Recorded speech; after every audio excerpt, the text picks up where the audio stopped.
અંકલેશ્વરની કડેકિયા college પાસે bullet train project ડીઝલની ચોરી કરતા 4 ઇસમો ઝડપાયા હતા। પાણીના ટેન્કર અને આઈસર ટેમ્પોમાંથી 350 લીટર ડીઝલ કાઢી લીધું હતું।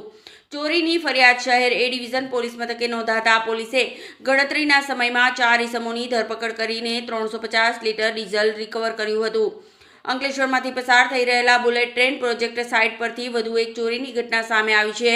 પ્રોજેક્ટની જય અંબે એન્ટરપ્રાઇઝના સિક્યુરિટી ઓફિસર દ્વારા શહેર એ ડિવિઝન પોલીસ મથકે કડકિયા કોલેજ પાસે પ્રોજેક્ટ સાઇટ પર ઊભા પાણીના ટેન્કર, એક ટેન્કર અને અન્ય 4 આઈસર ટેમ્પામાંથી 350 લીટર ડીઝલ કિંમત ₹33,600ની ચોરી થઈ હોવાની ફરિયાદ નોંધાવી હતી।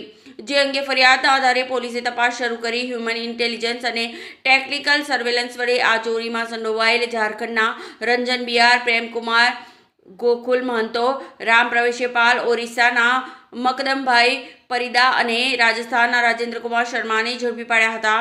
તેઓ સાઇટ પર જ કામ કરતા હતા અને ગાડીઓમાંથી ડીઝલ ચોરી કરીને તેને સગે વગે કરી રહ્યા હતા। પોલીસે હાલ તમામની ધરપકડ કરી વધુ પૂછપરછ શરૂ કરી હતી।